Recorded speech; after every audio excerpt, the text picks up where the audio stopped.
This is Jeff Camarda, PhD, your wealth doctor. You know, owning a second home across state lines can invite scrutiny from tax authorities who may suspect it's a ploy to evade state income taxes and stick you with high state tax bills that you might not actually owe. In many cases, you don't. Once you're in their sights, however, the expensive hassle may seem endless. Ensuring compliance with state tax laws when owning multiple homes across different states is crucial to avoid potential legal entanglements. Such states are increasingly vigilant in pursuing individuals suspected of using a second home to evade taxes, basically saying, I'm not a New York resident, I'm a Florida resident, I don't owe New York state income taxes. That's pretty much the gist. So making careful planning and meticulous record keeping imperative to support one's case. Acquiring a second home in a state with lower taxes or no taxes, like my new home state of Florida, may seem like a strategic move, but it can trigger scrutiny from higher tax states determined to safeguard their revenue. Establishing domicile, the state considered one's permanent home base, is pivotal, it's seminal, it's really, really important. This involves understanding complex tax regulations governing residency and income taxation across states. And if you really read between the lines, it's not that complicated after all. The substantial financial implications of domicile selection, particularly for affluent families, are critical. State taxation hinges on domicile, residency status, and a source of income, with rules varying widely among states and a lot of wiggle room depending on how deeply you study the state income tax statutes. We advise clients to ensure their primary residence aligns with the state where they spend the majority of their time. This includes spending at least 185 days annually in the chosen state, with a slightly greater than 6 months ensuring compliance with residency requirements during leap years. Usually 6 months in a day is probably the best rule of thumb to go by, but mind those leap years.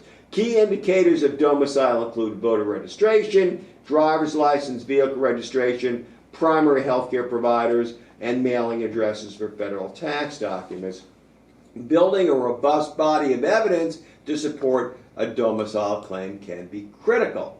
So you want to keep really clear record saying, look, I'm a Florida resident and this is why I got a house here, and here's my cell phone records, and these are where the calls came from, my cars are registered there, my kids go to school here, whatever.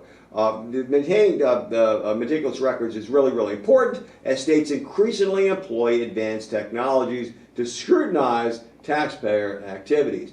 Creating a comprehensive paper trail, including documentation of domicile-related activities and expenses, can bolster one's case during audits. This includes updating legal documents such as wills to reflect changes in domicile and complying with the laws of the new state. And that's really important as a sidebar. If you're a Florida resident, your estate planning documents, trusts, and so forth need to be congruent with Florida law. And for a lot of folks that have moved here but haven't updated those documents, state income tax considerations aside, they may not work as well. So you want to have them reviewed by a Florida attorney who knows what they're doing. Ultimately, transparent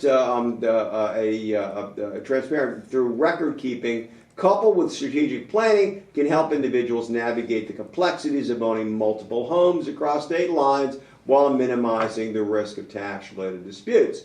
And you know, just as this is really general tax advice, and it really goes into the category of audit defense. In this case, we're talking about state income taxes. But have a really, really well-prepared argument in advance. Here's the deed to my house. I've been here. Here's my homestead documentation and exemption. Here are my vehicle registrations. Here, you know, or my state planning documents, and just stack here. So it's really easy to open and shut the case if you're questioned. You don't want to be fumbling for this stuff, even if it's accurate, after the fact when you're already being audited and you know where do I go and listen, and that can go on for months. Even if you ultimately prevail, it's extremely stressful and and expensive, as you have to employ advisors like us to dig you out of the poo-poo hole. So much better have it open and shut. Do it first so you don't have to do it 10 times. That's it for now. Dr. Jeff Camarda. Until the next video, thanks for watching.